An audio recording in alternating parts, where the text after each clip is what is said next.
பிதாவை நாங்கள் நன்றி செலுத்துகிறோம். நல்ல கவனிங்க. ஆதியாகம புத்தகம் 24 அதிகாரம் 48 வசனம்.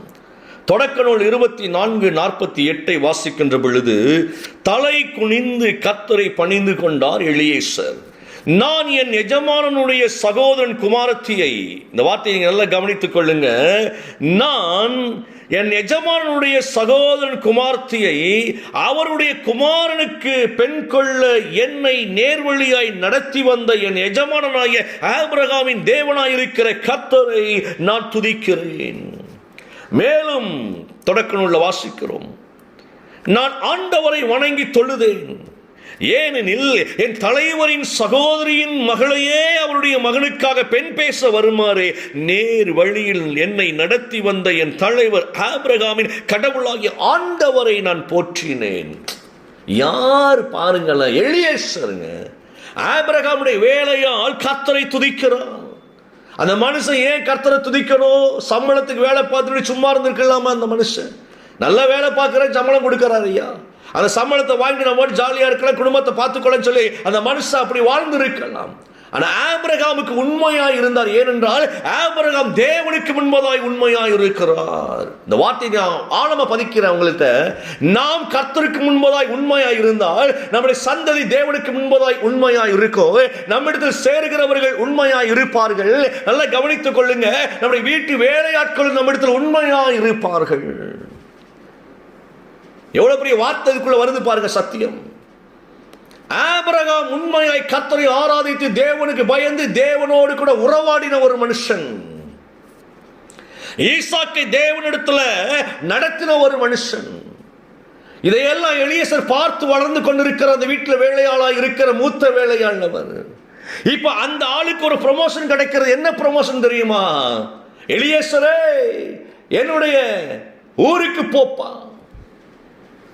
நல்ல ஒரு பெண்ணை தெரிந்து கொண்டு வர வேண்டும், அந்நிய தேசத்துக்கு போயிடாத, அப்படின்னா தேவனுக்கு பிரியமில்லாத இடத்துக்கு போயிடாத, தேவனுக்கு பிரியமில்லாத இடத்துக்கு போயிடாத. சரி, இப்ப என்ன செய்யலாம் அப்படின்னு ஆபிரகாம் சொல்லி அனுப்புறாரு. கர்த்தர் தம்முடைய தூதனை உனக்கு முன்பதாய் அனுப்புவார், நீ கர்த்தரை நம்பி புறப்படு அப்படிங்கிறார். தேவனை நம்பி புறப்படு அப்படின்னா, எலியேசர் ஆபிரகாமின் தேவனாகிய கர்த்தரை நம்பி அவர் புறப்பட்டு போறாரு. ஆபிரகாம் நம்பி போகல. நல்ல கவனிக்கணும். ஆபிரகாம் சொன்ன வார்த்தை என்ன? கர்த்தர் உன்னோட கூட இருப்பாருப்பா, நீ போ, காரியங்கள் வாய்க்கும், காரியங்கள் வாய்க்கும். நீ ரொம்ப அலைய வேண்டிய அவசியம் இருக்காது. நீ தேவனை முன்னால வச்சுக்கிட்டு போ, அவர் தம்முடைய தூதனை உனக்கு முன்னே அனுப்புவார். ஓ சூப்பருங்க. அப்படி அதை நம்பி போறாருங்க எலியேசர். அப்படியே அந்த காரியங்கள் நடக்கிறத பார்க்கிறாரு.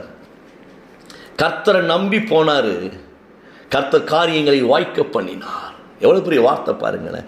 அதுக்கு தான் அவர் சொல்றாரு, ஐயோ என் எஜமானின் சகோதரின் குமார்த்தியவை எங்க கண்ணில் காமிச்சிட்டீங்களா ஐயா.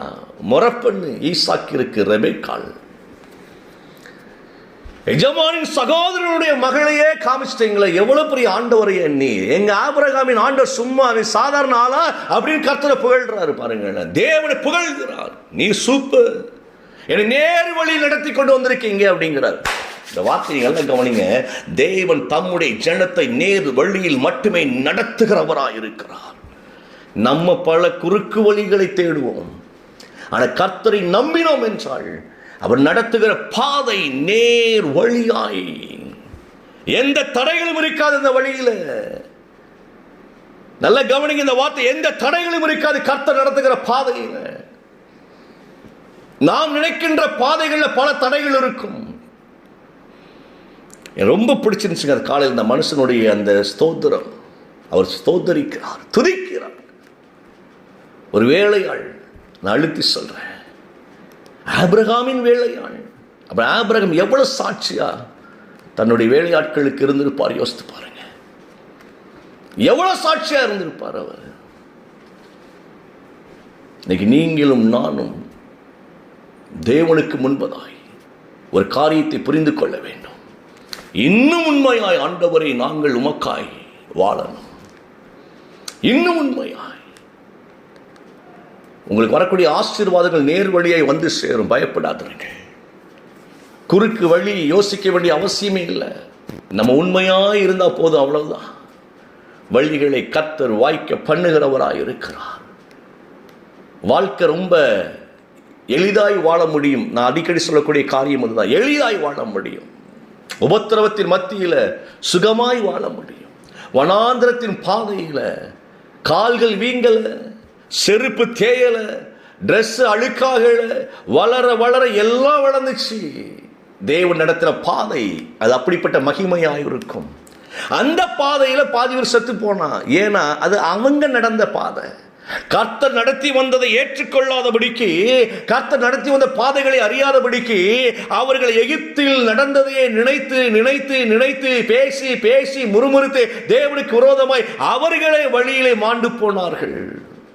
ஆனால் கர்த்தரை நம்பினவர்கள் 40 ஆண்டுகள் நடந்து வந்த பாதைகள், 40 ஆண்டுகள் கழுதையில் வரல, குதிரையில் வரல, ஃப்ளைட்டில் வரல, BMW வரல, எதுலையுமே வரல. அவங்க கால்நடையாய் வந்தார்கள்.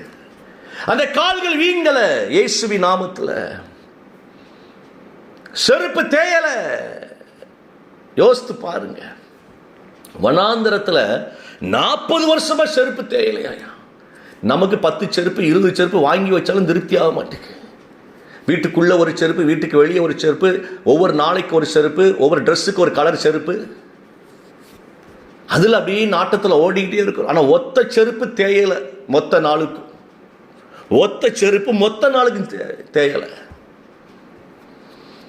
நமக்கு வாழ்க்கையே தேஞ்சிருது.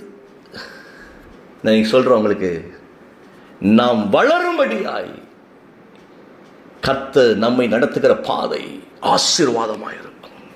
அப்போ என்ன செய்யணும்? ஒன்றுமே செய்ய வேண்டாம். ஆண்டவரை கொண்டாடுங்க, துதிங்க, ஆராதிங்க, என்ஜாய் பண்ணுங்க.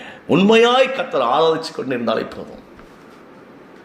கர்த்தர் நடத்துகிற பாதைகள் மிகவும் அழகாய், மிகவும் அழகாய், மிகவும் அழகாய். ஓ சூப்பர்! நீங்கள் சுகமாக இருப்பீர்கள். கவலைப்படாதீங்க, பயப்படாதீங்க. உங்களை நேர் வழியில் மட்டுமே நடத்த தேவன் பிரியமுள்ளவராயிருக்கிறார். சத்துருவின் தந்திரங்கள் உங்களை மேற்கொள்ள முடியாது. நீங்கள் நடந்து போகிற பாதைகள் ஆசீர்வாதமாக இருக்கு. என கர்த்தர் நடத்துகிறபடியினால கண்களை மூடுவோம். பிதாவை, எங்கள் பிள்ளைகளை ஒப்புக் கொடுக்கிறேன். இயேசுவின் நாமத்தில் ஆசீர்வதிக்கிறேன். ஆண்டவரே, ஐயா, ஈசாக்கிற்கு பெண் கொள்ளும்படியா எலியேசர் போன பொழுது கர்த்தாவை வாய்க்க பண்ணினீரே காரியங்களை எங்களுக்கு வாய்க்க பண்ணுவதற்காய் ஸ்தோத்திரம். இணைந்திருக்கிற ஒவ்வொரு பிள்ளைங்க வாழ்க்கையில் உம்முடைய மகிமை விளங்குவதற்காய் நன்றி ஆண்டவரே. எந்தெந்த காரியங்களுக்காய் கண்ணீரோடு வேதனோடு ஜெபிக்கிறார்களோ அந்த பிள்ளைகளின் ஜெபத்தை கேட்டு இன்றைக்கு பதில் உண்டாகட்டும். இயேசுவின் நாமத்தில் நான் பிள்ளைகளை ஆசீர்வதிக்கிறேன். நல்ல பிதாவே, ஆமென், ஆமென்.